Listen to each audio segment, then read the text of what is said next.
This is another episode of Buy The Dipshits. It's where the dip creates the opportunity. I'm Mills. And I'm D. Lamage. I'm JC. We talk to the money and the money talk back. Today's show is the CEO of Luxury Distilled Beverages and founder of Mur Mur Rum, Allume Tequila, and co-founder of Infinity Vodka. Been knowing this guy for quite some time. Scott Kinchen. What's up, Scott? man? What up, man? What up, family? How y'all doing? We good. We good, man. What's good? Gold Fingers. Yeah, that's for those who don't know. You know what I'm saying? Scott Kinchen, aka doing business as Goldie, Gold Fingers. Yeah, that's his production name, right, Gold? That's the producer name. Yeah, we was smashing that in the 90s. With all the Wu-Tang production. That was a Wu element, so that was my production name. So Gold Fingers, Goldie, Goldzilla. Yeah, Goldzilla. Yeah, that was one of them. We kept it going. Absolutely, absolutely. Yeah. So I know that, you know what I'm saying, you know, like I said, I know you from producing and you know, producing hit records for people like Snoop, Maya, Wu-Tang, and of course, and being in the hair business, which is like $1 billion business. How did you actually transition, right, to Distilling Spirits? I mean, let's talk about it. So I mean, like you mentioned some of my benchmarks in music, man. I had a great career. I ain't gonna say good career. I had a great career. I was blessed, man, to be involved with the guys I was involved with, and you know, the touring and the records, and one of the greatest rap groups of all time in history of any genre of music, Wu-Tang Clan. That was a beautiful time in my life, and we could definitely dive deep into that.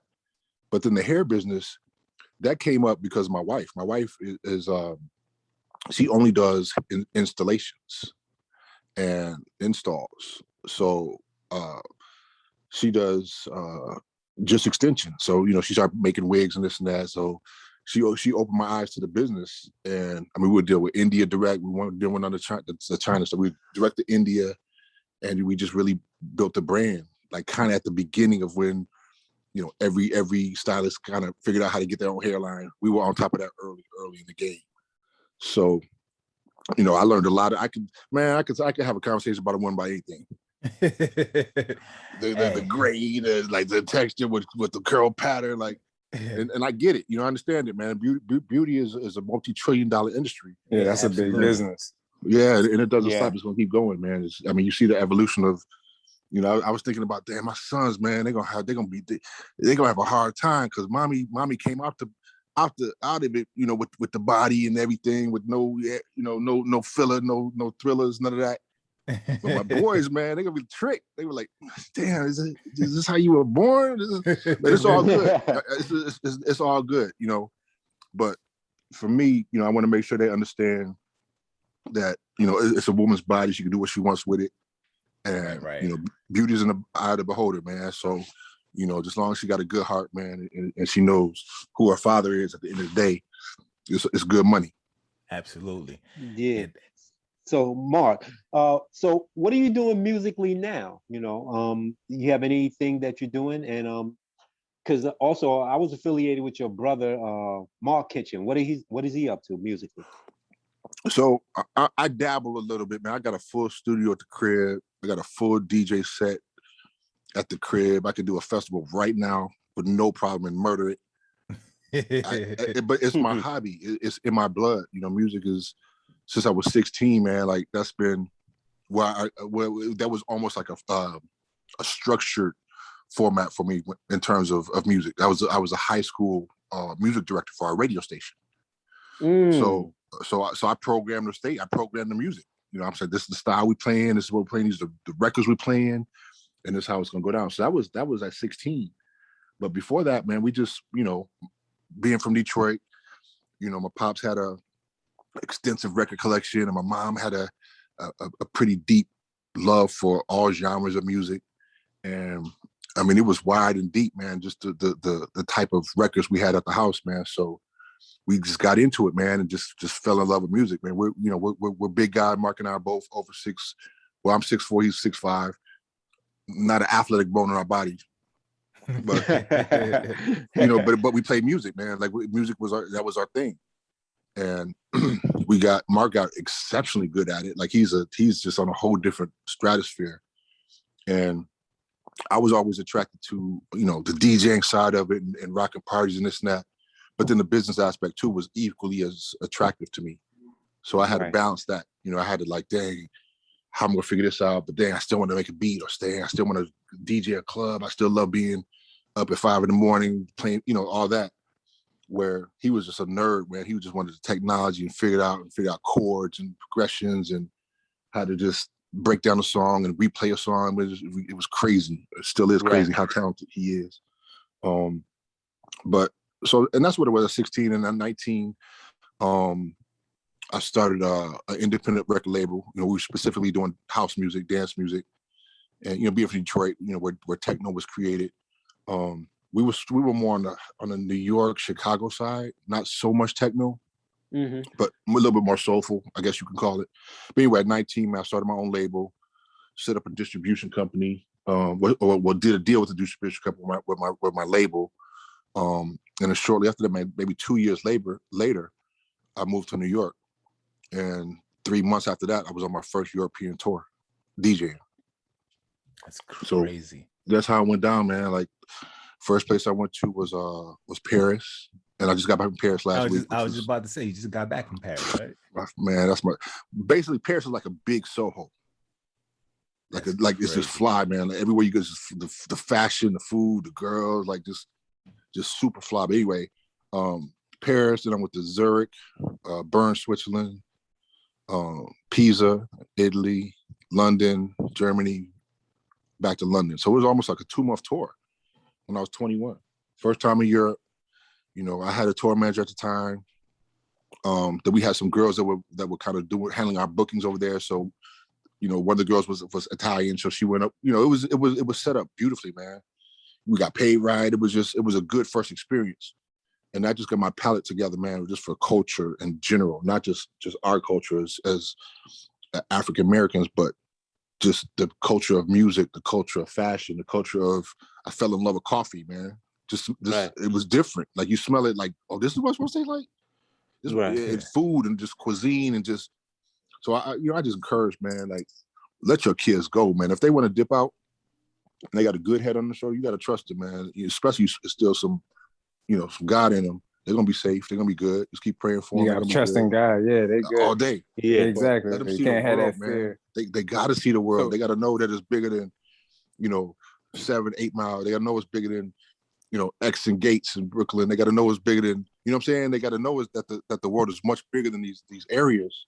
And I just trust me, man. Like that's a whole nother level of just dope ass shit's gonna come out of them. See that's what made me want to know. Like smooth for you, or did you have to learn the hard way with anything as far as business? Or was everything smooth? Everything's the hard way, man. That's everything's the hard way. You see, I just talk too much about school. Everything's the hard way, man. I was a knucklehead, man. Like, I think I'm above a level of intelligence, and I thought I knew everything when I didn't, and didn't focus on school, and graduated late, barely graduated, but I did wind up going to college. I thought I wanted to be an attorney, specifically. I don't know. I don't even know what type of law I wanted to practice. I think that's just something my mom instilled in me, and that backfired because I was rebellious anyway. But to this day, my sister's an attorney because she was on it. But so to answer your question, man, like, you got to make mistakes and you got to embrace those mistakes because that's how you get good. That's how you get strong. You got to learn how to take L's. But wait, before you go deep, right, and continue going deep, right, we definitely got to touch on like that transition though, because like I said, I know you from music and having other businesses, but the whole thing is this whole distilling thing and this spirits. Yeah, I need to know how the transition happened. You know what I'm saying? From all of the music and the hair, that business to this. Okay, fair enough. So a friend of mine introduced. He hit me up and he was like, "Scott, man, I'm at a crossroad, man, and the Lord told me to call you." I'm like, what's up, man? What you need, brother? He's like, man, I took my brand as far as I can go. We're not quite launched yet, but we're about to launch. But I know you know everybody in the world. I'm like, that's kind of you. I don't, but I'm almost 2 phone calls away from just about anybody.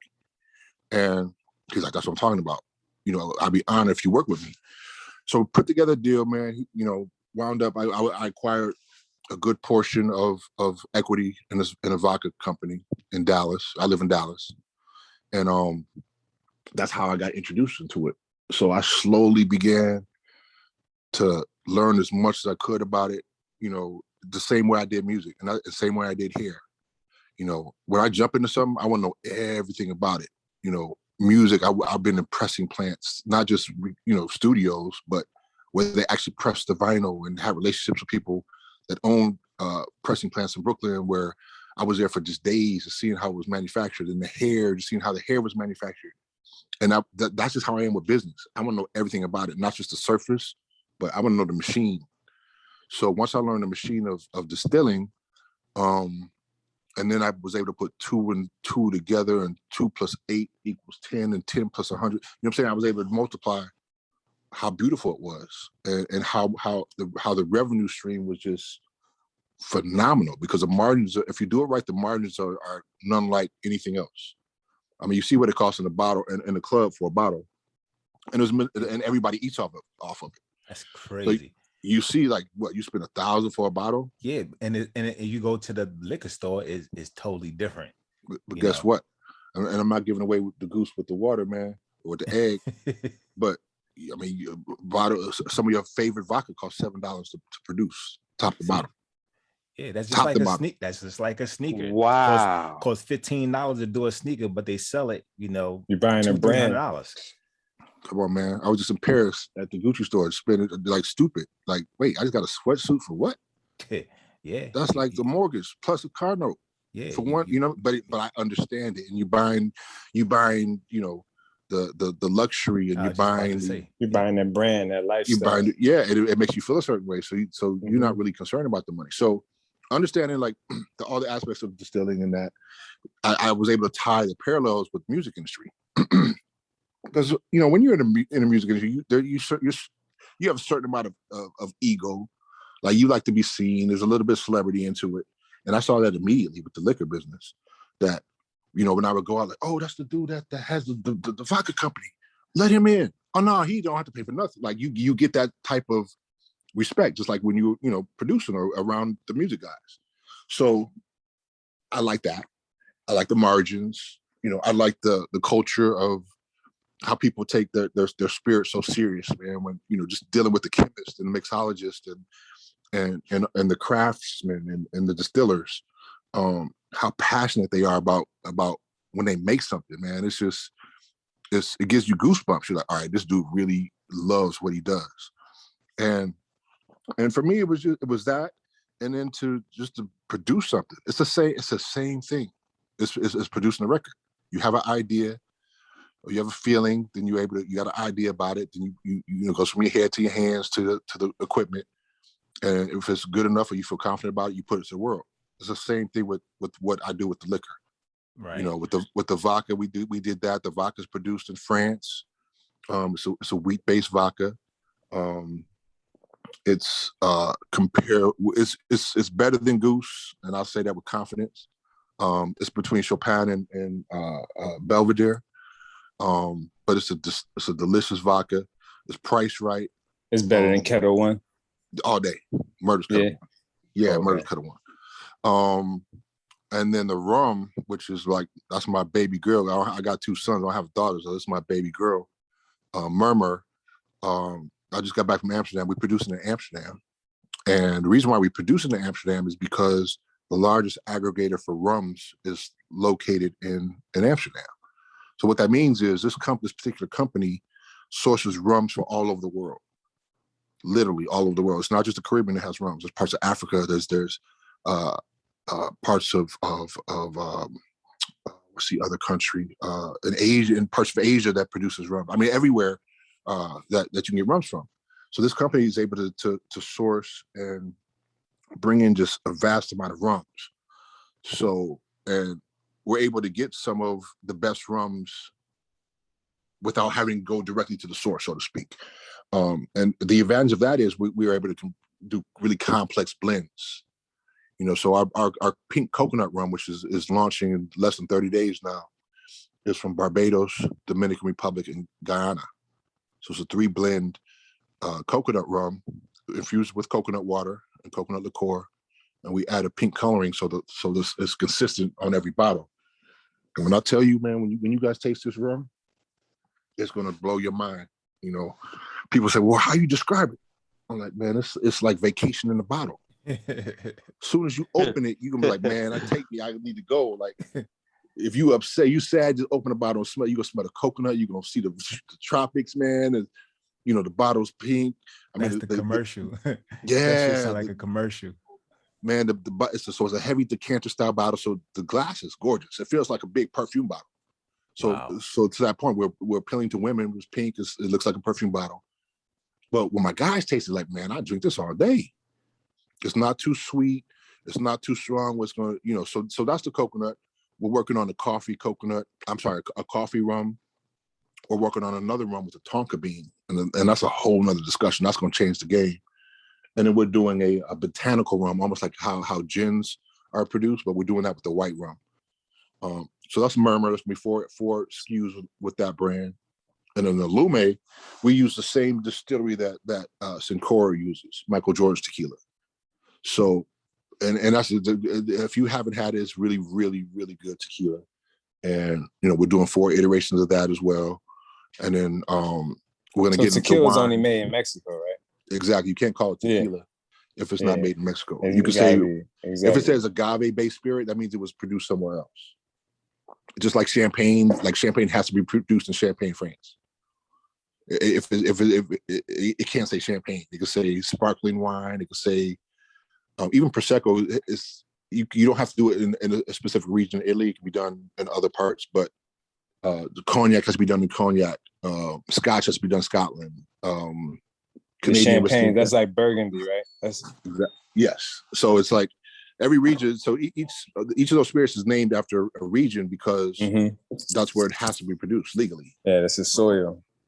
Yeah, so you can't just do that. So, but just with luxury distilled beverages, man, our goal is to become a baby Diageo, and what I mean by that is to have, you know, 1 spirit per category.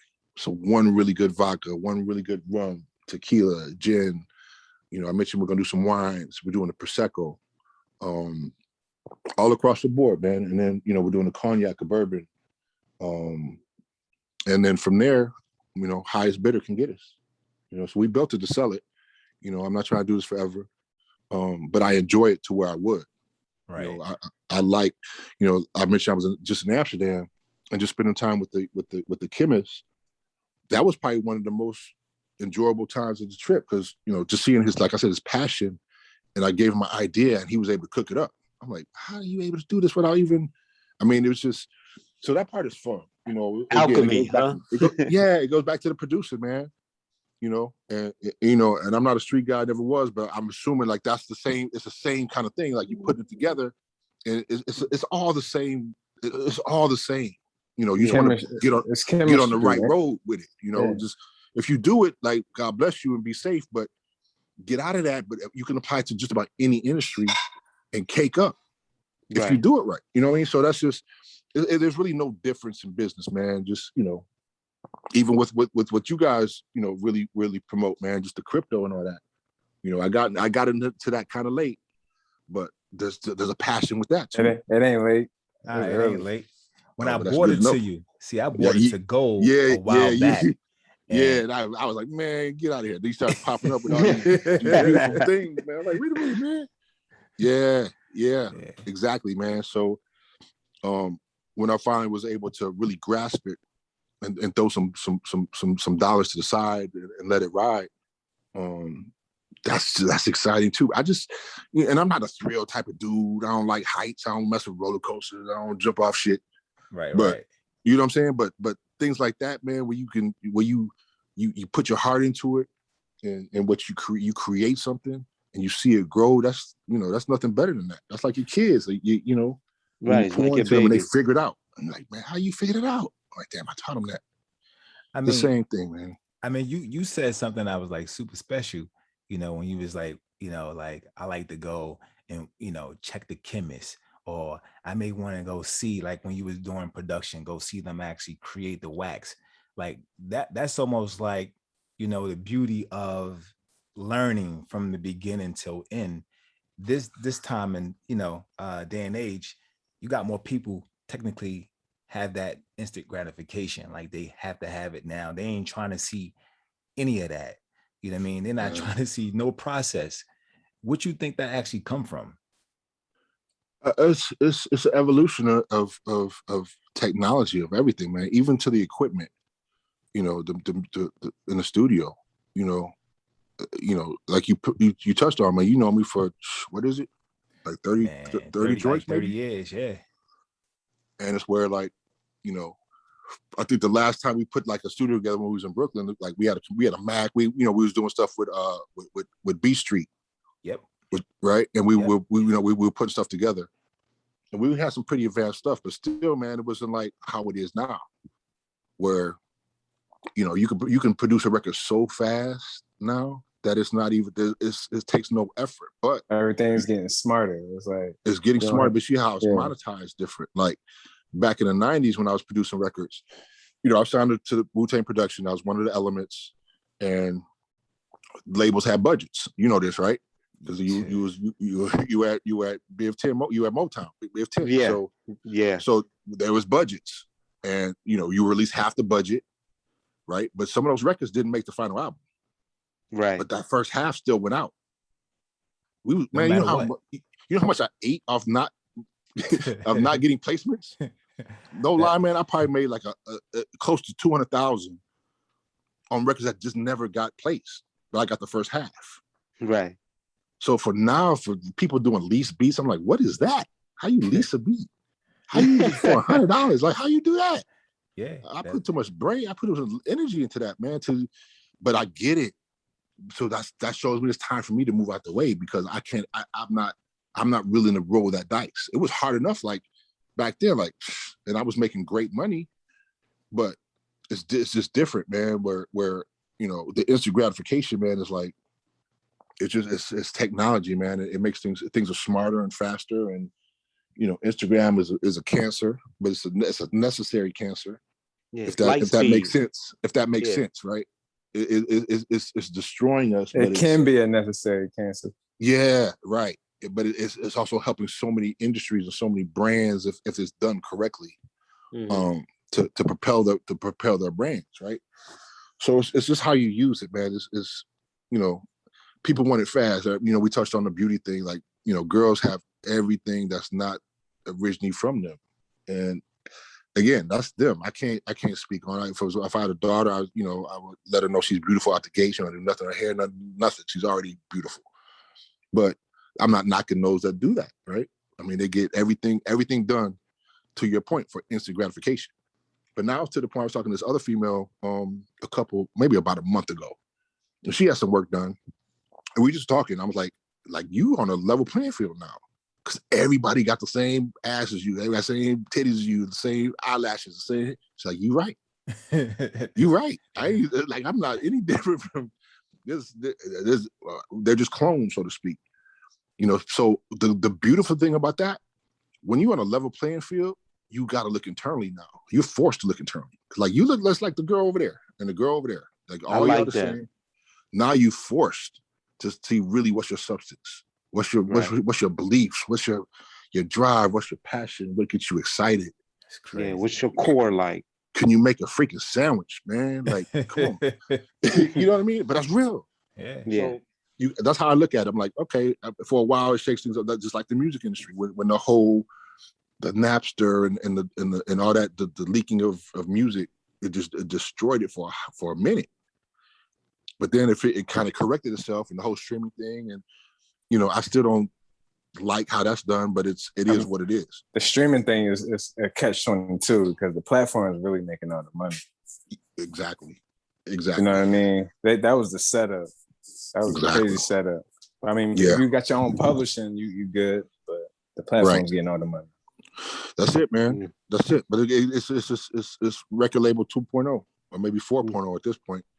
But Yeah, it is what but it it is, does. man. Like, you know, But it does touring give is, the artist some sense of independence, though. So yeah, right. They feel like they're in control of their thing, but they're really not, man. It is what right. it is. But there's so many levels above that you have to get to, and that goes back to you know what we talked about with the beauty and the substance. It goes back to the music. There's so much music available. There's more music now than ever before, Right. and really good music. I hate when people say, "Man, hip hop is not how it used to be." I'm like, you ain't looking.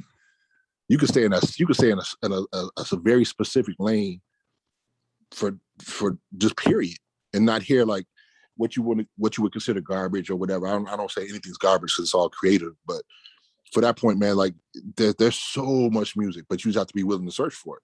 But to that other point, people want instant gratification. They want to. You got to put it right on my plate before I taste it.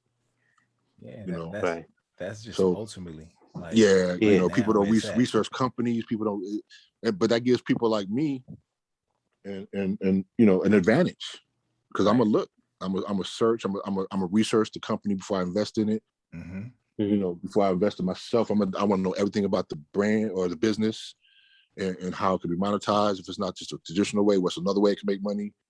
You know, just all kind of stuff, man. My partner's a disabled vet, and he was just a smart brother, man. He's probably the youngest one in an organization. He's like 36, but the way his mind works is phenomenal. So, you know, we're thinking traditional. Okay, we're gonna sell bottles. We're gonna get this to this point. We're gonna get, you know, we got the duty frees getting ready to pop off. All the PXs and the army bases and the armed service bases are gonna pop off. The luxury hotels, like our setup is stupid. But he's like, why don't we just put a distillery in Barbados and we can have tours just like these other guys having tours. We can sell bottles. Like he's just on some other. He's just thinking about he getting every drop of that limit. Long jab. Yeah, he's not playing, bro. So yeah, he going long jab with it, man. Yeah, man. That's a beautiful thing. Yeah, and that's important, man. To have the right guys and girls around you too, man. Like you, that's so important, man. Like again, I operate at a high level, and I'm always thinking I don't sleep that much, but I need to. Just my body has to heal, but I just don't, man. Hold on, Scott. Hold on. Jay, what was I talking about earlier today, man? Like not getting, you know what I'm saying, you know, the proper sleep because, and it's not no other reason other than just your drive. You know what I'm saying? It's like, even though you need, you know, the sleep, it's like we so driven, you know what I'm saying? We so driven to, you know, to kind of complete our goals and whatever task that you have before you feel like, you know, and I'm not telling nobody else don't get no sleep, but when you driven, you just like, you know, you need to feel like you got to get it done. I got to get it done. And you don't want to depend, you know what I'm saying, on not too much of maybe your partners or other things, even though they're there to fall on. But it's like, you That's know, accurate. I ain't getting too much, you know what I'm saying? I need to get it. I need to make it happen overall. So I get it, man. We were just talking about that this morning, man, just ultimately not getting as much sleep. And you know, the thing about that, man, the Lord forced me to rest, man. So, like I said, man, I went to Europe, so I went to Amsterdam. It's been 2 weeks at this point, I guess it was, and it was cold there, you know. So I packed crazy. I'm looking at Paris because I know that's where I was going to end up, and it's like 80s, you know, mid 80s. So I had like a bunch of summer stuff, not knowing I've been to Amsterdam probably 15 times.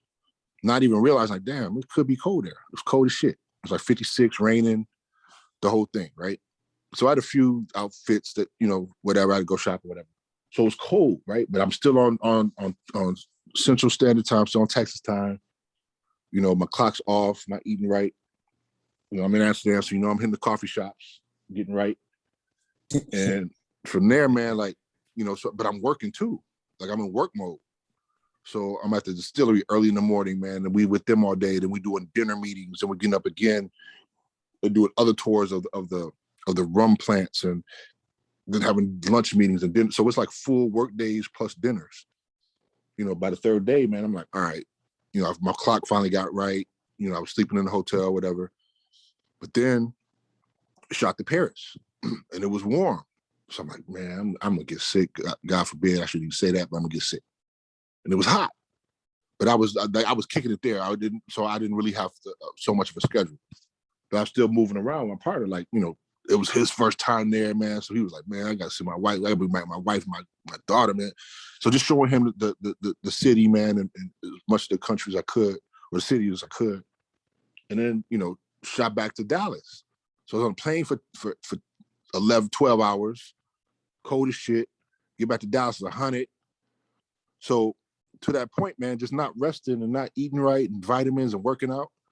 Man, I'm like, man, I'm getting back in the gym as soon as I get back. You know, and it's just taking care of yourself, man. Like, you can have all these great ideas and great drive and great partners, but if you don't take care of yourself, man, none of that matters at all. Right. And speaking of taking care of yourself, I want to get into this, you know, segment that we do on our show called Healthy Nears, because you know, without your health, you absolutely don't have anything. So with that being said, you know, I'm gonna let JC take that. You know, Jay, just give him a little bit of that Healthy Nears, man. This is a Healthy Nears segment. It's a lifestyle where your health becomes your greatest asset and giving you the facts on food. A new reason to avoid stress. Scientists have made an alarming discovery. Higher stress levels can cause accelerated shortening of telomeres. In a recently published study, researchers found that depression-related stress results in the significant shortening of telomeres, the caps at the end of chromosomes, an indication of accelerated aging. The publication of this study emphasizes the importance of minimizing the impact of internal and environmental stress on the body. An estimated 75 to 90% of visits to primary care physicians are now related to the effects of stress. And this new study documents how lethal stress can be to our well-being and longevity. Telomeres are the protective DNA molecule, often compared to the plastic caps on the ends of shoelaces. Telomeres are found on the ends of coiled pieces of DNA known as chromosomes. They keep the chromosomes material from deteriorating or fusing with each other on the chromosomes.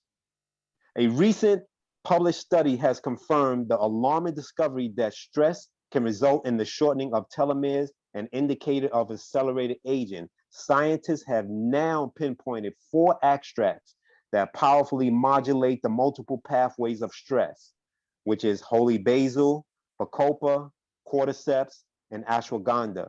Each work to restore the homeostasis and inhibit stress damage.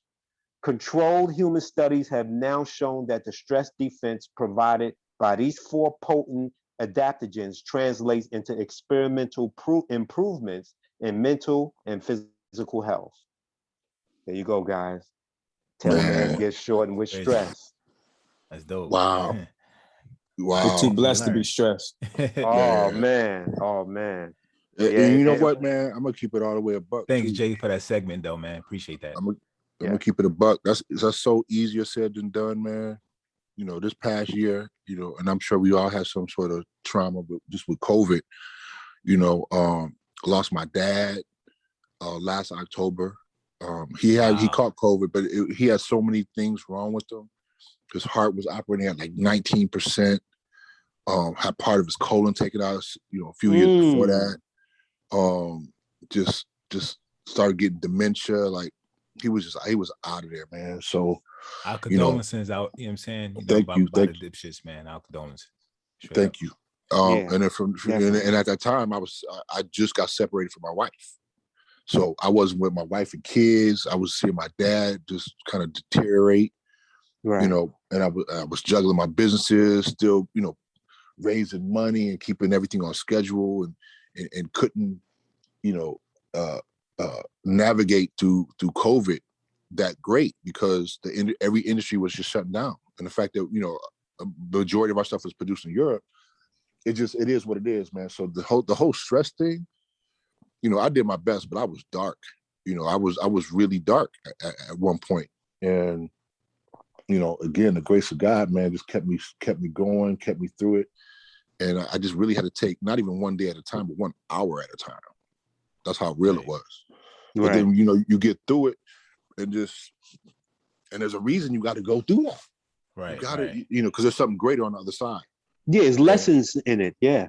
Every time, man. And you got to, and I start, just being, I'm 52, man, and understanding, like, whenever I see some kind of turmoil or some kind of issue, or I'm like, oh, there's a blessing right around the corner from that. It has to be. Just it's proven. It's in the book. It's in just about every religious book. I didn't just study Christianity. I studied Islam for a while. Hindu, Hebrew. Just a lot of. I got into it. I want to know what's up. But wait. That gives somebody else who's listening a blessing. So in other words, what you have went through, somebody else, I'm sure, in the world somewhere, have probably experienced something that's close to that, and that can feed and fuel off the energy that you're giving right now. That you're dealing with it right now, man. They probably want to jump right now, bro. Absolutely. They want to, they want to finito. They want to punch out. And but you can give them hope, and you're giving them that. Man, there's something so dope on the other side. You just got to get through that, and there's a reason, because it's a battle. You got to coach especially right now. One day. You got to bless somebody one day with that wisdom. Like, man, listen, just hold tight. I know you can't really hear it. You're not really feeling me right now, but I'm telling you that there's something better on the side, and you have to go through this pain in order to get that pleasure. You know what I mean? It is what it is. That's how you look at women when they birth somebody. I have no idea, so I'm not going to offend a woman. I see my wife birth both my sons. It's probably the worst pain she probably ever went through. But look what she has. Look what we have. But you got to use that analogy with everything. Nothing's easy. And back to your earlier point, man, like the instant gratification, you get that all day. But I'm telling you, it's not going to last. And it's going to fizzle out. And you'll be like, there's no substance. There's no muscle to it. That's anything, man. That's anything. It's no success without struggle. Yeah. Come on, man. You got to embrace it. Like when you learn to embrace it, I'm telling you, that's when you're going to be prepared. And that's when you can elevate to the next level. Now, Scott, you used to live here. You used to live in New York City. You was in Manhattan at one point, right? Man, New York was my favorite still, man. Like, as much as I hate rats, I tell my father, like, I don't think nobody like rats. I'm like, listen, New York is not the rat capital. It's Paris, right? He's like, get out of here. I'm like, man. Oh, man. 2 years ago, when I was there, right before COVID, I was there, and I was staying at W at right downtown, or not downtown, but what was it called? I'm trying to think of the region. But anyway, it was the main W, right, in Paris. And I was downstairs, which was on the main floor, just having like a drink and like a sandwich or something. Listening to music. I was just vibing. I was by myself, just vibing. Rat came in, bro. I'm like, put this shit to my room. I'm out. Yeah, word. I was out. Out, bro. Like a light. I'm out of here. Like, see you later. But yeah, man, like Manhattan, man, like I got a crazy story about Manhattan. So when I first did it's different right now, man. It's crazy. Yeah, I know.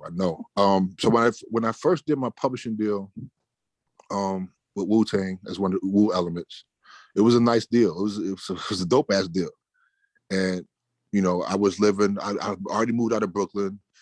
When I first moved from Detroit to Brooklyn, I stayed at Prospect Heights, right by Park Slope, and then I moved up just a little bit closer to Flatbush, and then bread started getting right, so I moved to the Upper East Side with my girl. But it was whack, from Brooklyn I had like the whole first floor of brownstone with the backyard, so I'm like, all right, this is dope. When I moved to Manhattan, I had a studio with a queen bed with my equipment on one side of the bed. I'm like, this is not hot, but I love being in the city because I can go downstairs and get right. So long story short, man, did my publishing deal, which was an admin deal. So 25%, got a nice advance. And I'm like, man, wait. You got to explain the admin deal versus a publishing deal, because a lot of people don't know the difference. And I wasn't giving up my publishing, bro. Right, absolutely. So admin deals is just when you allow a company to administer on your Babysitting. behalf. They just babysitting in a sense. Yeah, That's Oh, that's I'll like go a get it. custody. That's like a custodian account. right. They just making sure Let 'em this hold and it. that. They'll give you an advance, but they gonna collect on your behalf and still chip you off after they recoup and make a little profit, whatever. Mhm. So I was with that. I'm like, as long as it's still mine, and I got some little seed money to move around with, like I'm with it. So it was a pretty dope deal. Just the way Wu-Tang was set up, there was many projects, so it wasn't just and nothing was guaranteed. I think at the time I just finished Capadonna, and I was working on Takitha's album, Black Knights, the groups, the Wu West, a lot of Dark Man, like 12 o'clock, like all the other guys, right? Some of the Killer Bee stuff, whatever. So there was a path of work for me. So that's how I was able to secure the deal. So long story short, man, I was thinking I was being smart. I'm like, man, I got almost 100 bands and I was still placing records. Just finished Grave Diggers. I was getting like 15, 25 a song. I'm like, man, I'm gonna get a dope apartment. Not being smart enough, like, man, you can go buy a crib right now. So what I did, I got an apartment on 34th Street and on the east side, right by the water, right across from the hospital. Bill, well, y'all used to come all the time. Absolutely. Had a doorman, had fish. Man, you walk in, my shit had fish in the lobby, bro. Yeah. Like what a waterfall inside the shit. Niggas coming like, nigga, you getting ass just off the lobby. You ain't got to show them your shit. Hold on, Jay can relate right now. You doing that? Yeah. That's the energy. That's the energy. Yeah, that's the And, energy. it works. It works. Yeah. So anyway, it was a big 1-bedroom, considered a luxury apartment, had parking, all that other shit, right? I think at the time in like 95, 6, no, like 97, I guess it was. I think my rent was like $3,200 a month for a 1-bedroom. Man, I'm like, man, I'm about to pay my shit for a year. That's crazy. I paid my whole rent up for a year, bro. And then the second year, I paid it for half a year in advance, not knowing like that. I could have just put that down on the crib. Oh, you had 2 cribs actually. Easy. And like right now, 30 years later, it probably would have been worth like some cake. Just if I'd have just bought a 1-bedroom condo in Manhattan somewhere. Right. On the Lower East Side or some shit.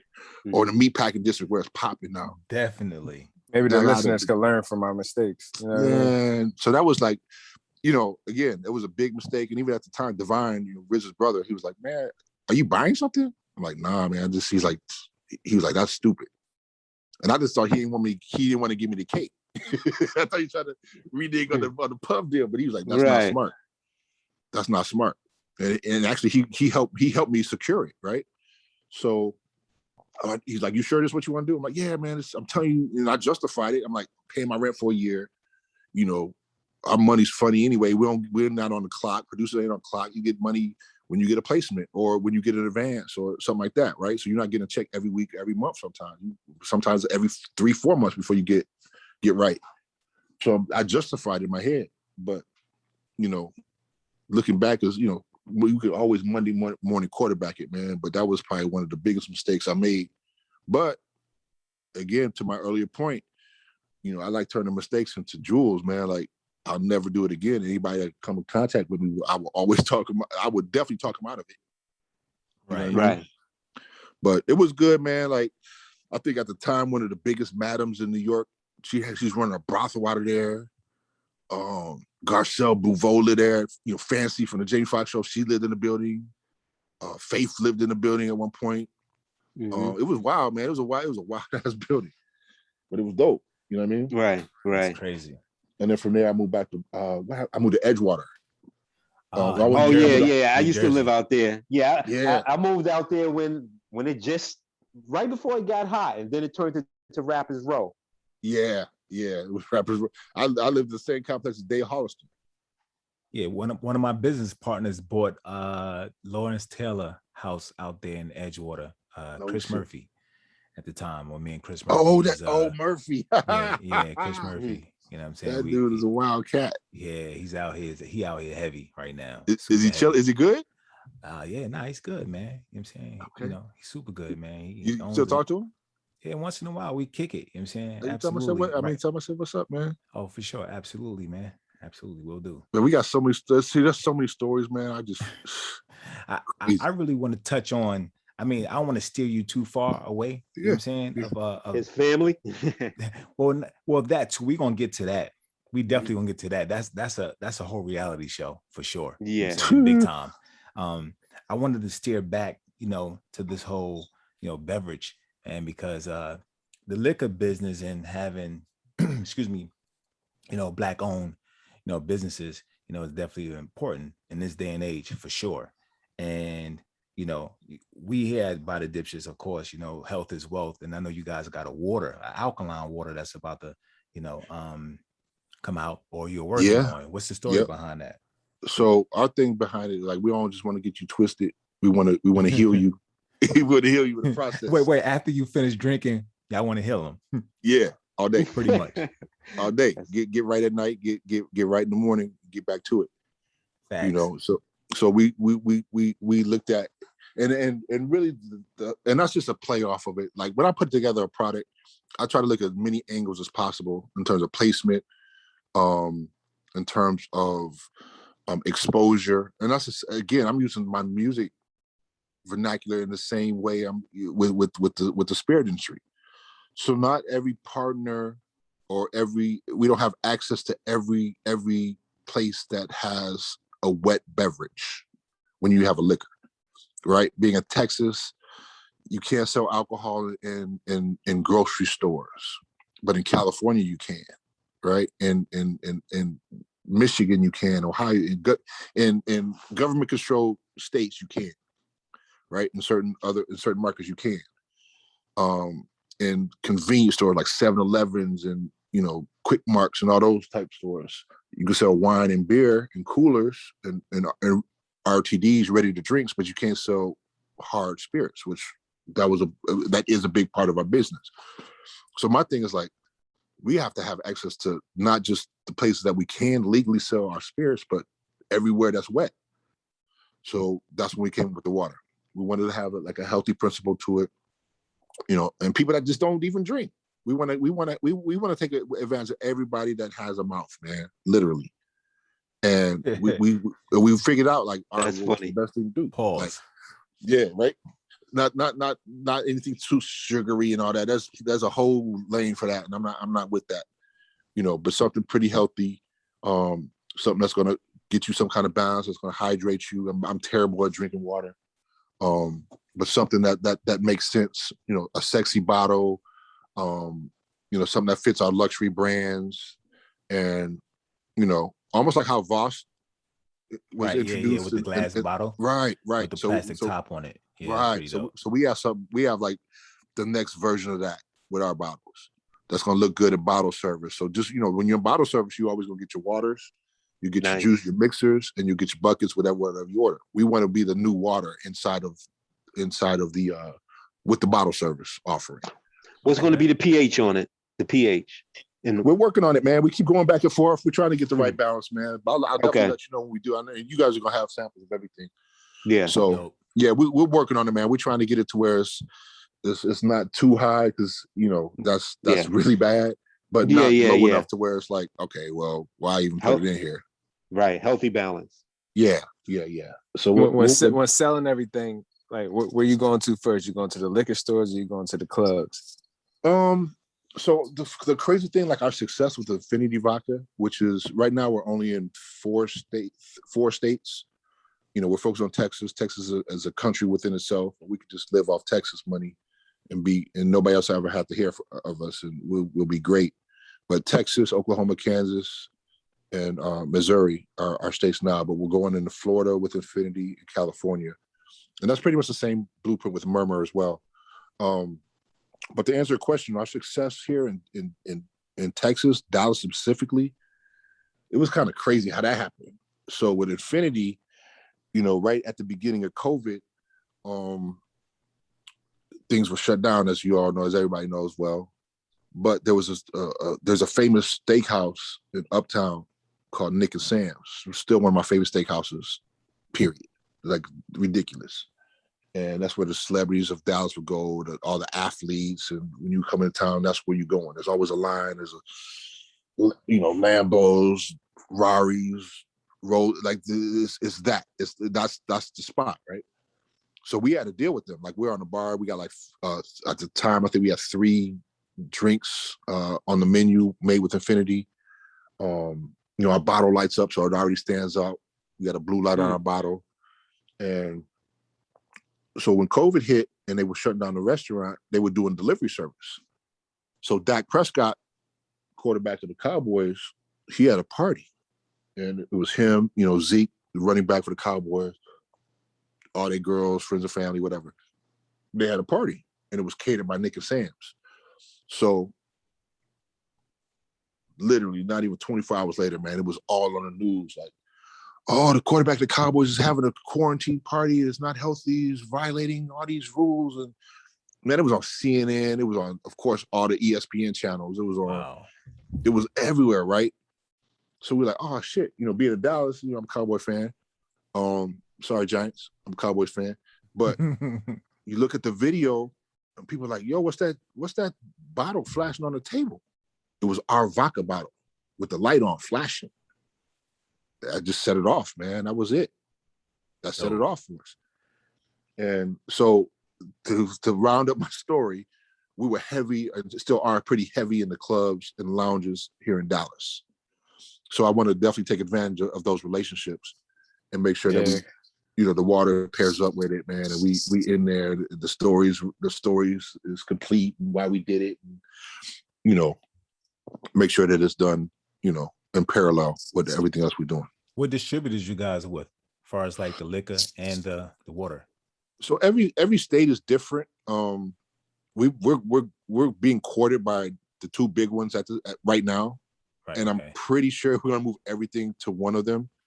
It makes sense logistically at this point, man. Like just with the buzz on Mur Mur is ridiculous. Like the pink coconut, man, is like is on a whole nother level, man. And I'm just saying this because it's mine. It's like, when you feel when you got a hit, you feel like, oh, this record about to go, or this project's gonna go. Or this, like we definitely need those testers. We gotta let you know too.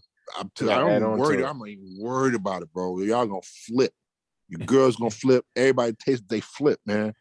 So to your question, like we got to go with one of the big 2, man. Like, it's between Glazers and Republic, man, and it's it's at that point where we have to pull the trigger. So we're gonna make a decision here shortly, and which is gonna give us more access to a lot more places, but it's really expensive to launch a brand in each market. It could be several $100,000 to $1 million to launch it properly in a state completely. Just like an album. Just like an album. I only can imagine. Exactly. And we want to be smart, man. Like with most of the partners being here in Texas, it makes a lot of sense to focus, to knock Texas out the park. And then, the heavy because then everybody else will just come. Like, don't people come and knock on your door sometimes? Yeah, no, 100%. When they see you bubbling, they're like, how come we don't have it? How come we can't? Exactly. And it's more attractive too that way, It's like exclusive. It's like, damn, why we don't? Yeah, exactly. How come we don't have that? How can you bring it to us? And then from that point, that's when. So it's like a slow creep, man. A lot of people don't know that Tito's been around 20 years before it popped, and it was just in Texas. That was produced in Austin for many years. So it's that's just how it works, man. Like we don't have to be. I'm not. Again, back to your original question, man, is the instant gratification. I don't need it. We securing M's just being in Texas. Like we're good. We're smart. Good just being in Texas. But that reminded me of how Master P used to do his stuff out of the trunk, right in just New Orleans, and just make millionaires. It's all the same, man. That's what I'm trying to say. He ain't have to go. All the same. You doing it for somebody else. Like, well, you only in one state. Man, you know how much money I make in one state? Like, you know what I mean? But you don't have to explain that. Like that should never be your motivation, right? To defend your position or your strategy. But you hit it right on the head. Why Master P just was focused on his region. Right. Too They Short, had to go E40 in the West Coast. They were Yeah, killing they it. didn't have Just to go nowhere, they but had to stay go right there. anywhere, man. You know, it's 3 million, I'm sure, I think in New York. I'm not sure. Or maybe 3 million in Brooklyn. Yeah, Something something like yeah, that. You can, if you can, you know, sell something to those people right there alone, you platinum, triple platinum, if you know there was the, you know, buy into your brand. I'm just saying hypothetically. And it's just like you don't have to go anywhere outside of here. But it's just unfortunate that some states are not as supportive of their own people. You have to go outside.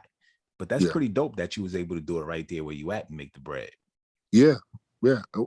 Again, man, it's a slow grind. It's, you know, we try to put 5-year strategies on everything to where we get scale. You know, scale might be 19 states for us, right? 22 states, something like that, where we feel like, okay, now we can go outside of the country. Because at that point, when you become like a brand, like a brand, people always get that confused. Like, you're not a brand just because you start a company. It takes a brand is when somebody can recognize you without you even have to, you know, say anything or off the top of the head. Oh yeah, Murmur, or how people say Ciroc. Right. That's a brand, or Hennessy, that's a brand. Like, not, you know, the unheard of. But anyway, 5-year plan for us, man. And, you know, again, we built it to be purchased. You know, we're in bed with I mentioned Diageo. We're doing something pretty special with them. I can't really say right now, but it's actually really dope what we're doing with them, and that's just gonna set us up even better for that buyout time. So I'm just having fun, man. Like, this shit is so much fun that I can't really explain how much fun it is. You know what I mean? Right. It's just you traveling the world, you trying different things, you developing your palate, you seeing what people like, you know, you producing it and you releasing it. It's nothing all better the than that. same. It's all the same. It's just a different industry. It's all the same concept and methods. So you got an extraordinary family. You doing liquors. One of your brothers is on like ESPN2, you know, commentating horse races. Fox Sports Network. Fox Sports, okay, network. FSN2. And then you have one brother is like one of the biggest DJs out here going hard. You have a sister who's an entertainment attorney. I mean, let's talk about that. So the funny thing, bro, like literally yesterday on my Instagram, I put like, I'm the only one in my family with that wants to do a reality show. Like, we'll kill it. Like, that was really like my story. Right. I had my siblings on it. So my sister hit me back. She's like, you know, I said something about we're all, you know, each of us is a vibe, like a separate vibe. And my sister instantly hit me back like, you guys I'm boring. I'm like, you the glue. You the one that keep us level-headed, that keep us not from driving too fast, you know, around them curves. Like, yeah, you right. You right. I mean, your sister she wanted to. She wanted to. You had to like tell her. Yeah, she wanted to be on the show, bro. Yeah, she do. She's like a little superstar. Anyway, my sister, she's still in Detroit, and she actually helped Tommy put together the Detroit versus everybody deal. Right. That took over the dang on planet. Everybody had their city versus everybody. So she was the attorney that drafted his paperwork for that. You know, she's still there practicing. I can't remember what company she's with now, but she's been with I think all 3 major car companies, automotive companies, within their facilities and this and that. You know, you guys, I share my story. My little brother, Jonathan, who lives in Austin, who's on Fox Sports, FSN2. This is crazy. So this just happened this past weekend. So my dad was a huge horse racing dude. Like, he's horses. My mom would tell us before she passed, that's why your damn daddy lost his store, because he was always betting on them horses and chasing pussy. Like, that's how my mom was talking, right? Fucking with them horses. So my dad, like, literally almost to his deathbed was fucking with horses. Like, would go to the track. He just loved it. Like, my dad was well off, man. He had cake, he put money away, investments. Like, he was chilling. Wait, so didn't he have like one of the first black stores or something like that? Yeah, in Detroit, man. Yeah, and right off 8 Mile, man, there was a mall called Northland, And he was one of the first African Americans to have a clothing store, a retail store, and a major mall in America. And this was in the 70s. Yeah, so he was like a little swaggy dude, man. Had like a vet, custom paint vet, like the whole thing, man. You know, Lim Barney's my godfather, man. So you know, he's a running back for the Lions. Crazy thing, my brother wound up marrying his daughter. Wow. Oh wow. So it's just my story is crazy. When you look at everything, like these guys, they are some shit. So back to my brother. So this past weekend, you know, he's like Stephen A. Smith for horse race. This nigga's like breaking it all the way down. He's nice with it, right? And then, you know, this is really a Caucasian rich man sport, right? But he's taking it by storm. But anyway, he works with some of the best trainers. He knows everybody. Long story short, I can't remember his name because this is not my industry. I can tell you a story. One of the best breeders in America is good friends with my brother. So he pretty much gave my brother a $2 million horse. Crazy. And he named the horse Kinchen. Which is your last my name? My last name. That's our last name. Wow. In honor of my father. So That's he ran nuts. at Saratoga this past weekend. See? And he finished second. His first race, her first race ever. Crazy, bro. Like so like my dad was so proud of us, man. Like he would go to when my brother would come to Dallas, the DJ, he'd be, you know, my dad was on oxygen because his lungs was fucked up. But he had his oxygen tank in the nightclub, kicking it. Like so proud of us. Like when I first had the vodka, when I had the vodka, he's like, this is how he talked. He's like, bro, man, fuck this shit, man. Let me work with you. Because he used to was self-car. I'm like, Dad, what you gonna do? He's like, what can I do, bro? I said, man, you can sit in the bar and buy chicks. You know, I give you a budget. You could buy people drinks. He's like, well, shit, I drink anyway. Yeah, let me do that shit. But he was so happy for us, man. Like he would, and when it all comes full circle, man, that's the gym in life, man. I want my kids to be like, my dad was live as fuck. He left us some cake. He left us some jewels. He instilled some shit in us, man. He was proud of us. Bro, like that's the championship right there. Ain't no championship bigger than your parents being proud of you, bro. Yeah. Period. Yeah. Yeah. That's it. Like, ain't no girl, no guy, no car, none of that stuff, man. It's your parents being proud of you, man. So that's true. And we right feel there, that, man. We feel that. True facts. So between Jonathan, my sister, myself, and then my brother, MK, that guy, I mean, what can I say about him, man? He just did Creamfields and you know, it's bank holiday weekend in Europe. And that's when they do a lot of the festivals to kind of close out the summer.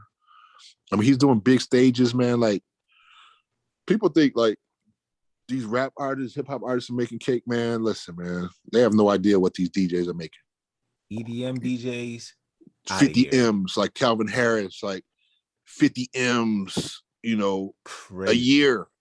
DJ. Wait, who's the Marshmallow guys that's DJs? A Marshmallow, he's caked up too. And you can look at Forbes. Anybody like listening, go look at Forbes, like highest paid DJs. Yo, the Marshmallow dudes, I don't know their name, but it's just one. It's just Marshmallow. It's just one guy.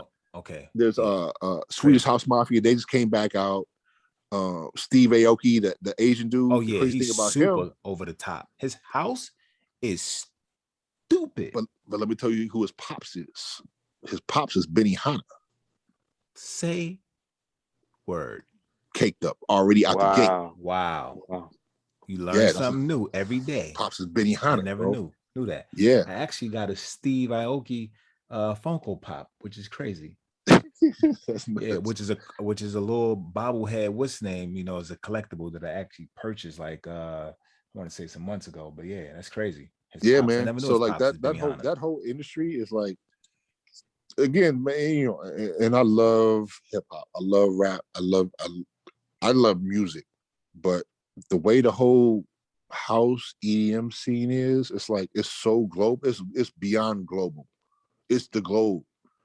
You can go to any country and hear, like, it's different, man. It's the vibe is different with that. And they're doing festivals. And so anyway, my brother's like he's just one of the top DJs, producers. I mean, he's on a whole different stratosphere, man. I mean, and he's always been kind of that guy, right? I mean, he was signed to Quest as one of their producers, so doing stuff with Quincy Jones, and Jay Brown was his manager. You know, Jay Brown is like the main dude at Roc Nation.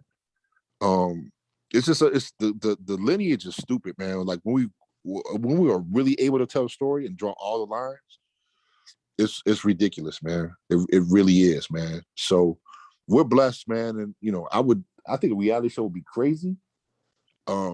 For the simple fact, not to brag or boast, man, but just to share some wisdom.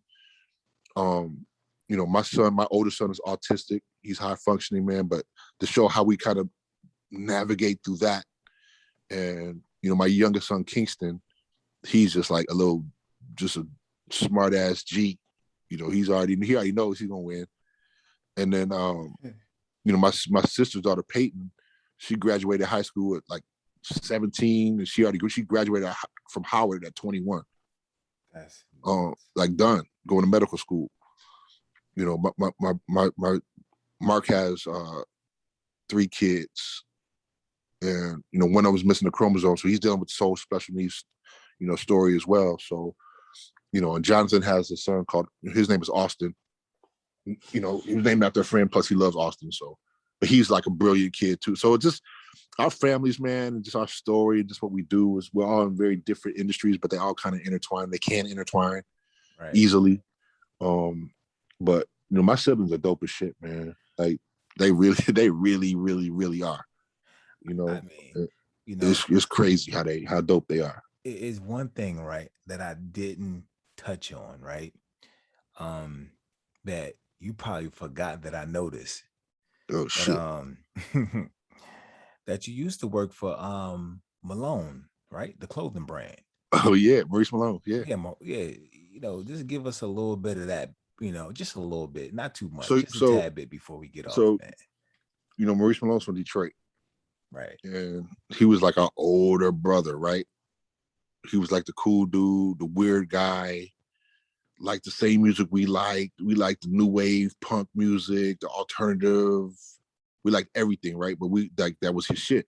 But he went to the same high school we went to, but he graduated earlier.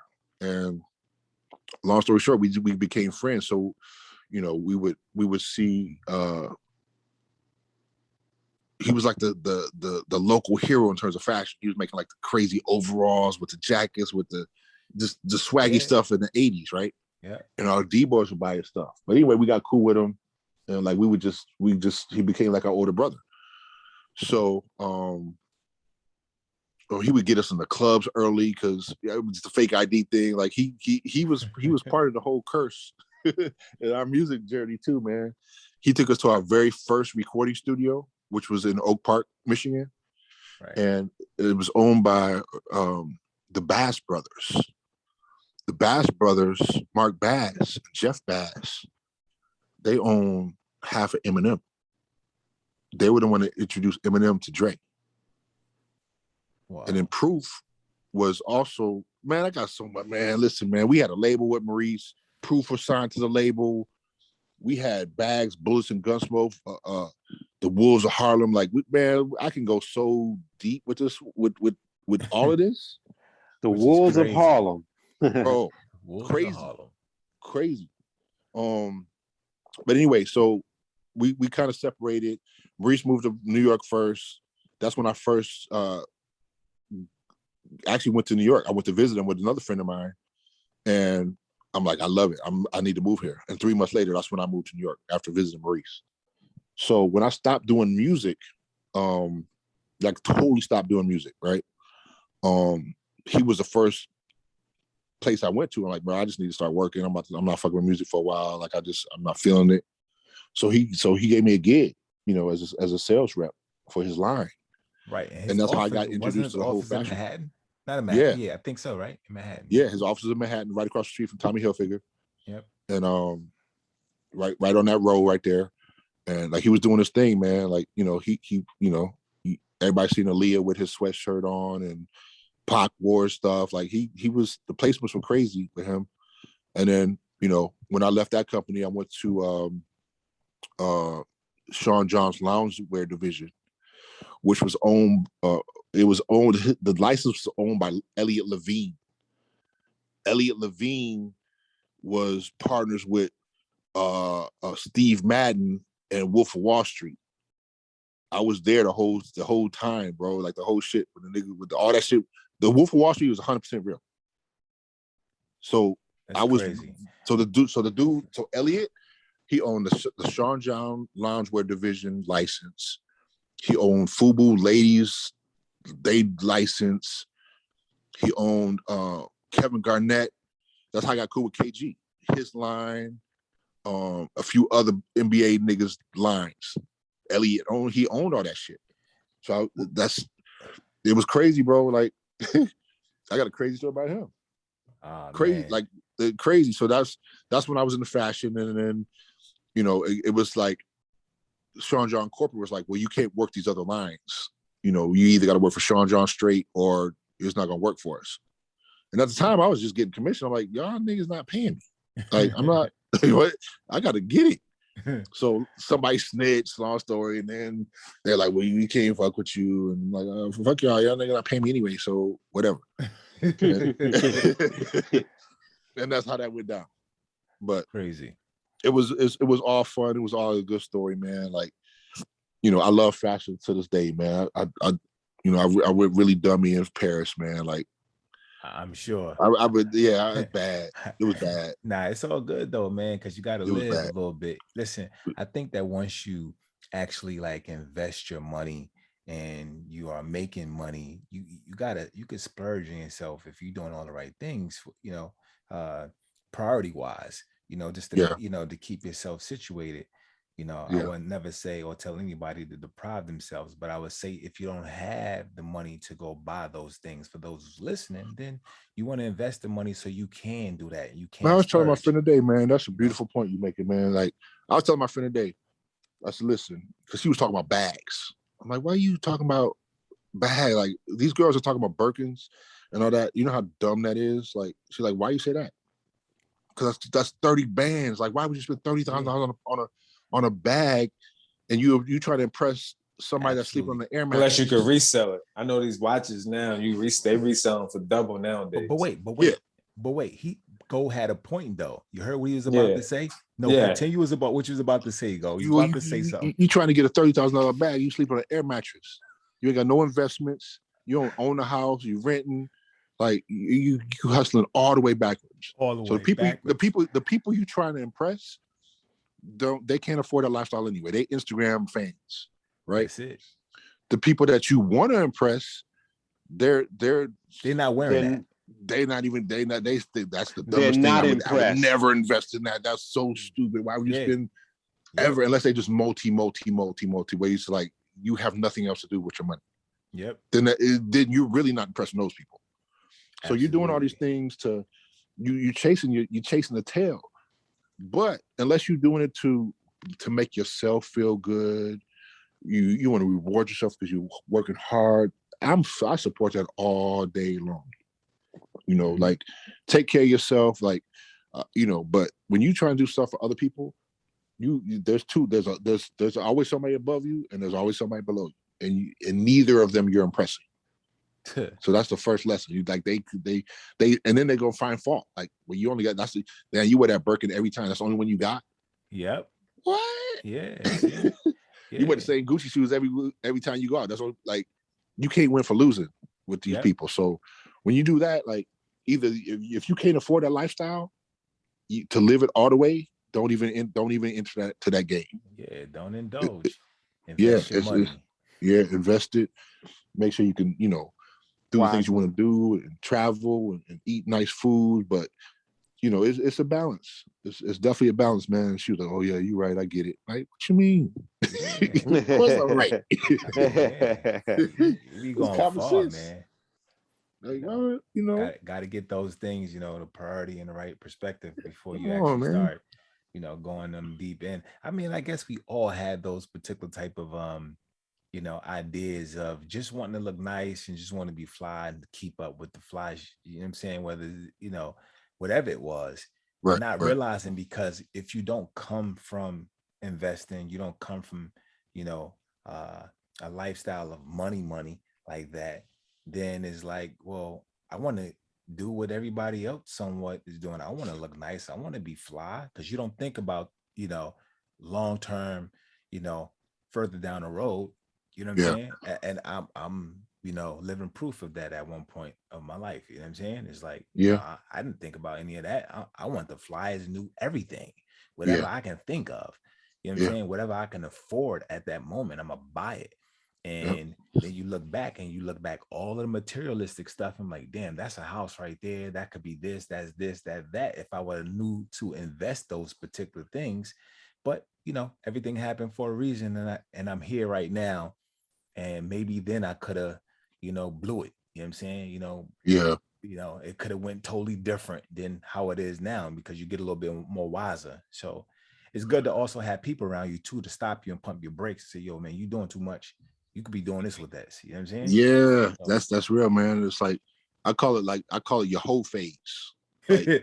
it's your whole phase. Like you're gonna smash everything you see moving, but you realize, man, that ain't good on any level. Like Right. it's not like you like, be in a moment, but really, look back, it's like, yo, that was gonna cost me. That's just a yeah, that's gonna liability. cost me. There's always Big feelings facts. involved for the most part. There could be a baby, there could be death, there could be uncurable diseases. Like there's a lot of reasons. Like there's your whole moment, but that's the same Right. thing. But I use that term in general.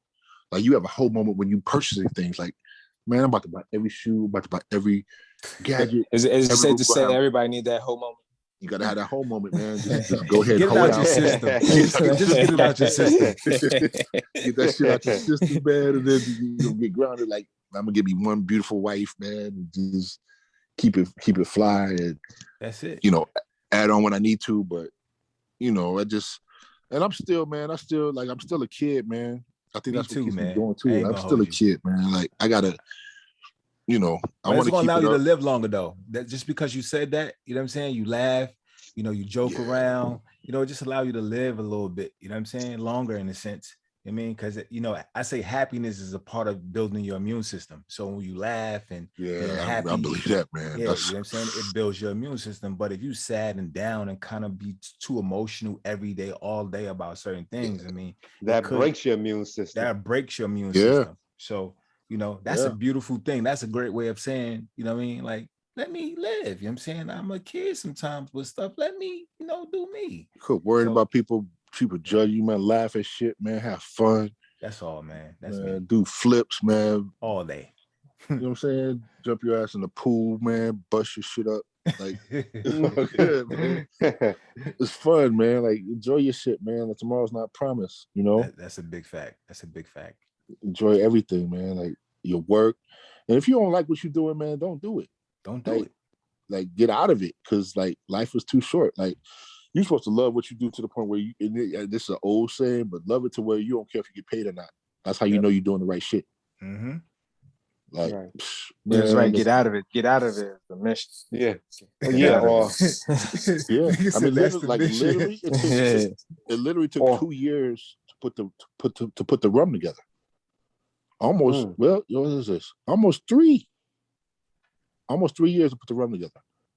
And COVID really derailed it for a year, but just the way I was moving with it, man, like meticulous about the colors and the design, and make sure we get the correct bottle, and the juice got to be right. And listen, man, like I was doing something for 3 years without getting compensated for it, putting money in, people investing in it, not seeing it. You know what I mean? People believing in me, and like, but to the point, like, man, that nigga dope as shit. He gonna get it.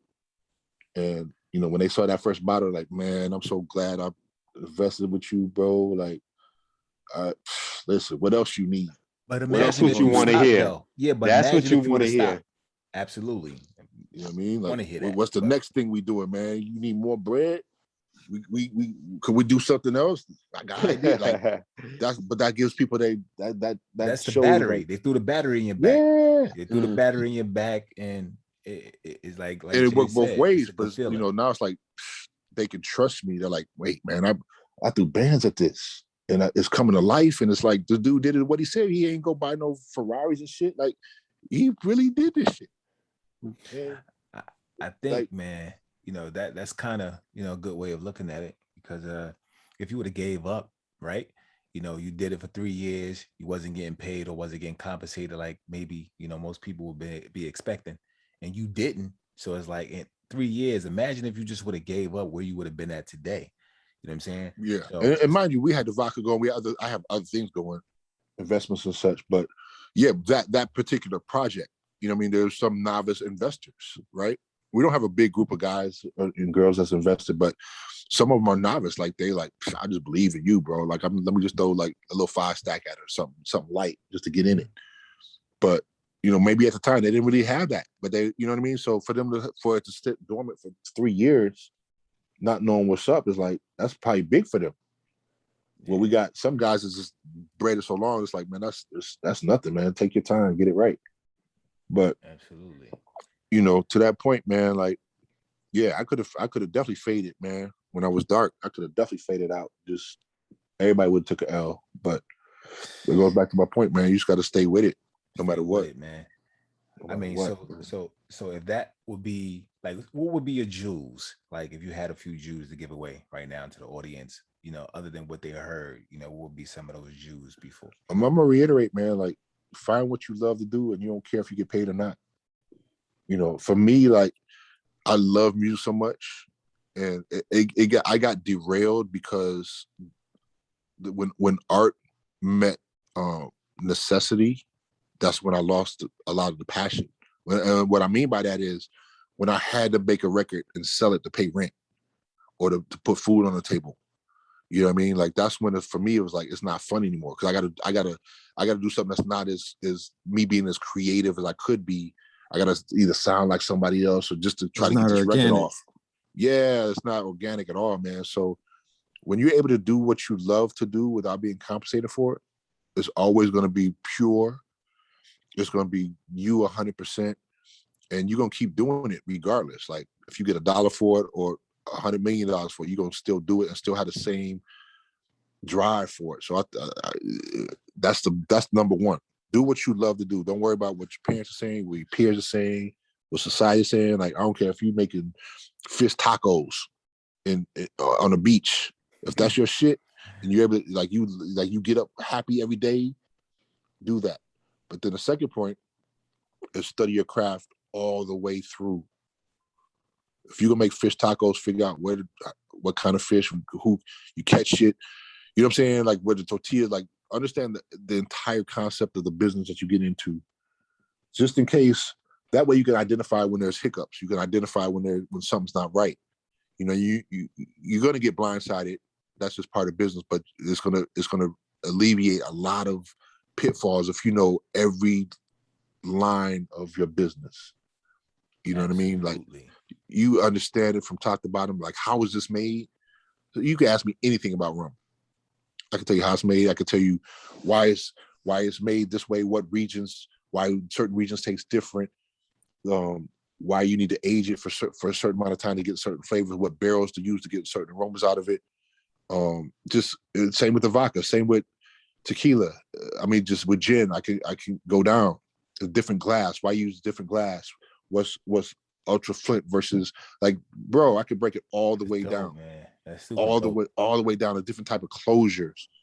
Why use foil versus plastic on certain closures? What's the aesthetic of decorating a bottle just with printing a bottle versus just labeling it? What's the cost difference? Like, so basically understanding the whole machine. That's how you have to. That's how you get the job done.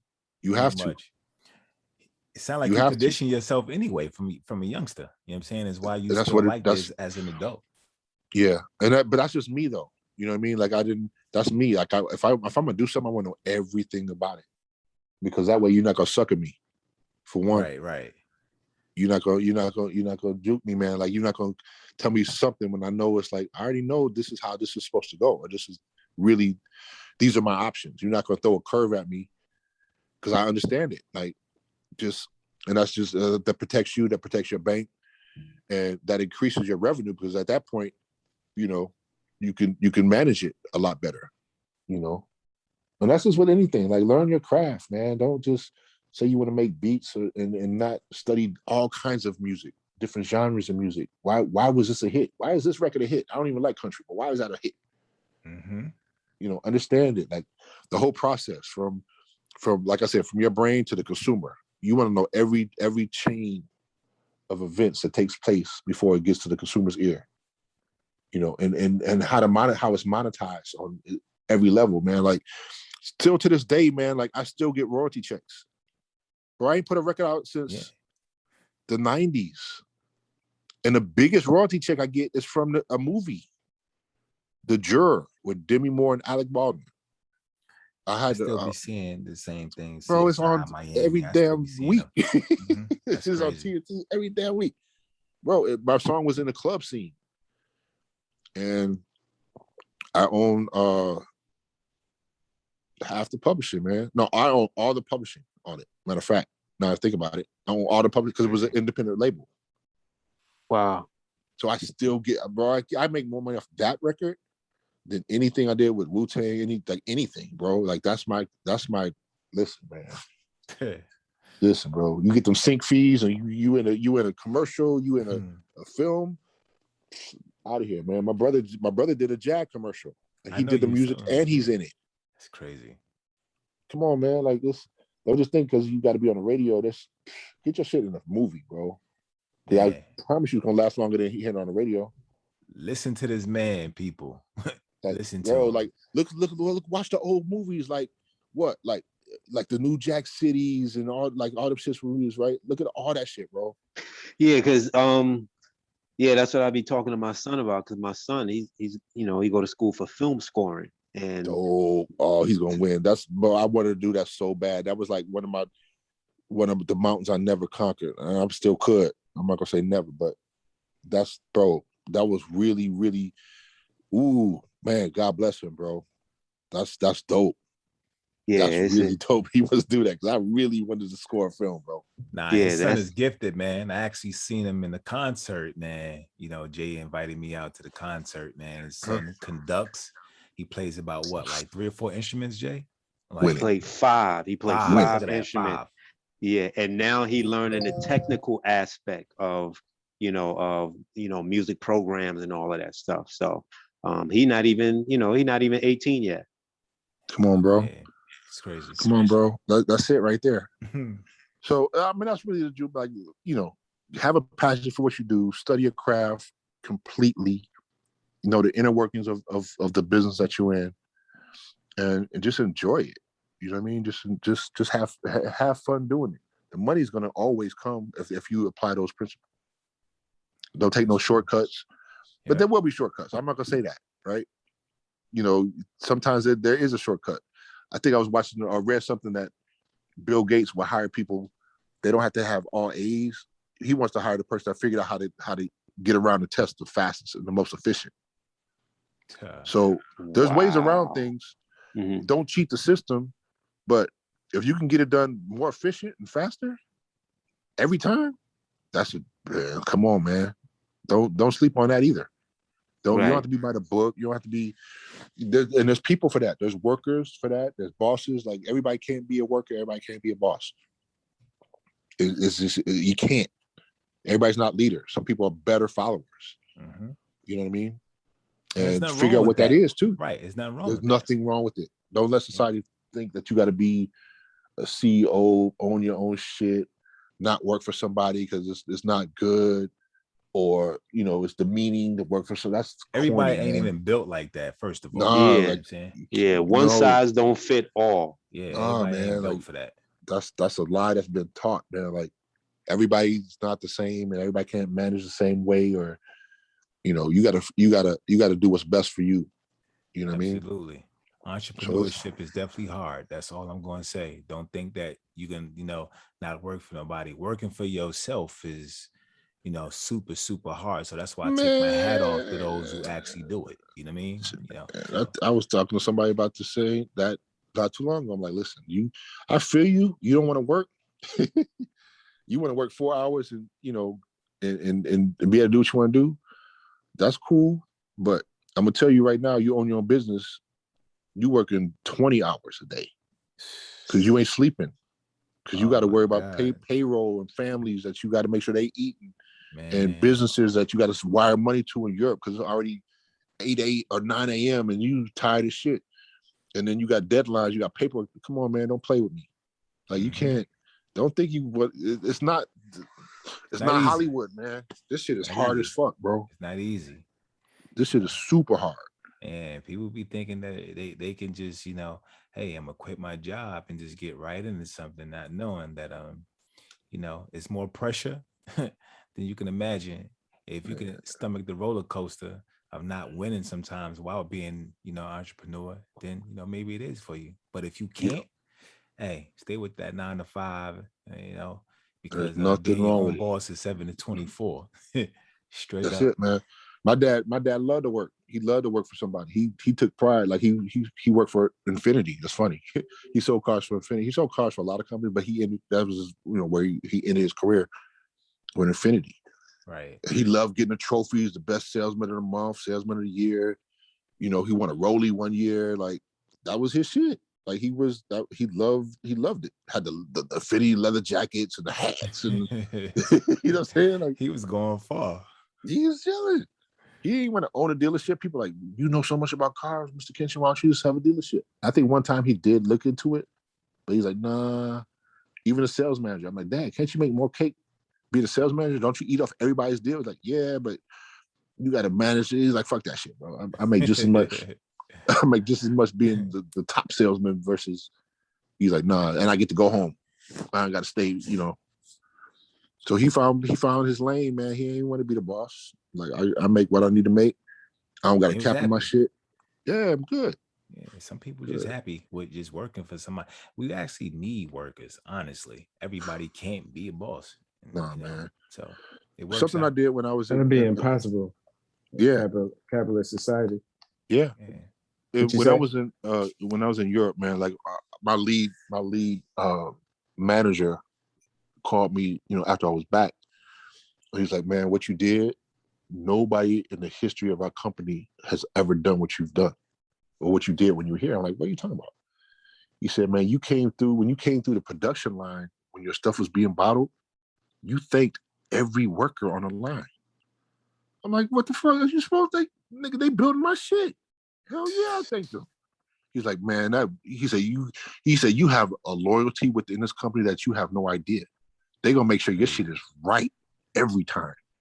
Just because you thank them, that made their day, that made their week. The little lady that was putting the tops on, or the dude putting it in the box, or the dude with the pallet jack lifting the glass. Like, you thanked everybody in the line, bro. It's probably like 18, 19 people that was working on your line that day. So that, man, just that alone, dope. Man, like you can't, man, I don't take nothing for granted, bro. I don't take nothing. I don't take people for granted. I don't take nothing for granted. I shouldn't even be here. How about that? Mm-hmm. How about that? So I think I'm grateful, man. I'm grateful for everything, for everybody. I'm grateful for y'all for even having me on here. Y'all don't have to have me on here. You know what I mean? Grateful for having you. You know but you know what I'm saying? Like, I'm grateful, man. Like, I'm thankful. I'm grateful for anybody that has their hands on any of my businesses, that prays for it, that works on it, that's up right now trying to make sure they got the paperwork turned in, because somebody, I'm gonna hit them like, man, where that paperwork at, bro? Like, I know he up. Yeah, I be going there. You know what I'm saying, man? Like, yes, I be on it, man. I can totally relate. You know, that's just my energy. You know what I'm saying, in a sense. And me and Jay, we talk, you know, fairly like at least 2 times, maybe 3 times out of the day about certain things. And you know, just being able to, you know, give back. And it don't have to be physical, but just, you know, kind words to let people know that you care. You know, you really, you know, appreciate them, you know, for what they doing, for something that they doing for you, even though that's their job. It's exactly. Like that's what he said. He's like, man, like I know they get paid an hourly wage and this and that. Like, you're paying them because you're, you know, what you're paying us to produce, like that goes towards our salary, right?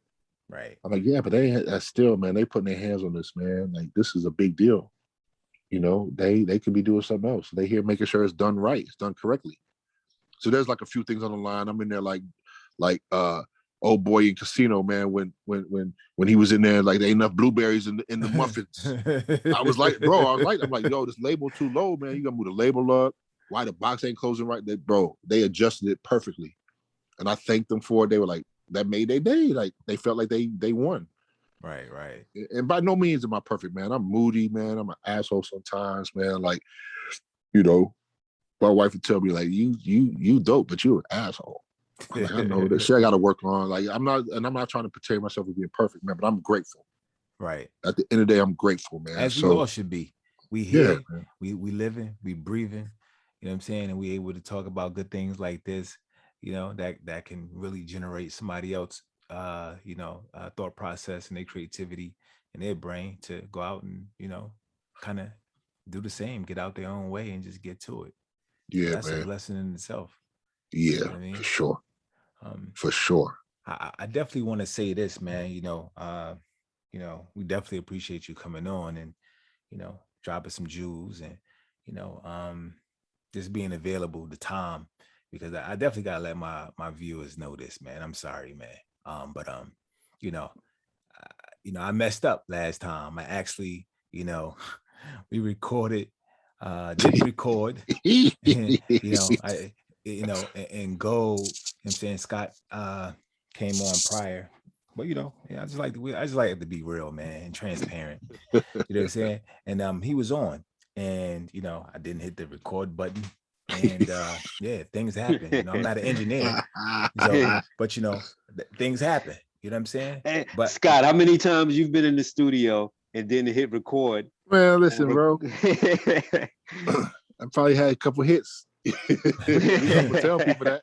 Hey, but that's the lie. I tell them, like, a couple hits, man. Yeah, but hey, it's just I have to say that because the love of him actually coming back on, to do this all over again, just goes to show what type of person he is.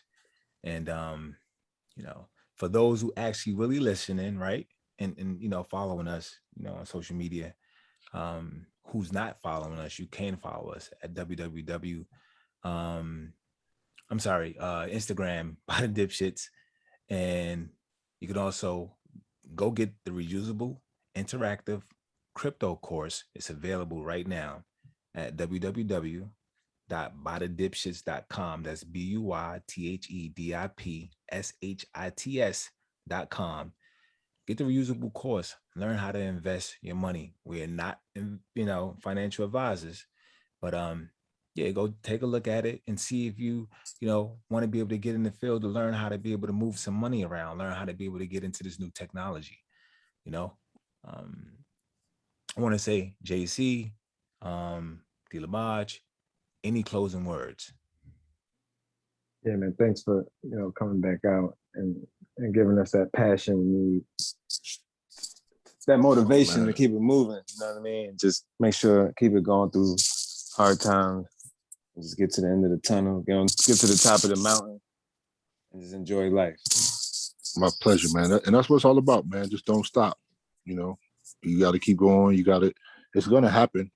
It's definitely going to happen. As soon as you stop, you messed up. You got to remember that. Once you stop running, you can't finish the race. Right. You ain't got to come in first. You just got to finish. It's going to happen. I promise you it's going to happen. And I don't promise. It's going to happen as long as you don't stop. It has to. It's like that's a law. It has to. So, like, for real, like it's gonna happen if you don't stop. You're right. We don't know when. You don't know what the timing on it, but you finish, it's gonna happen.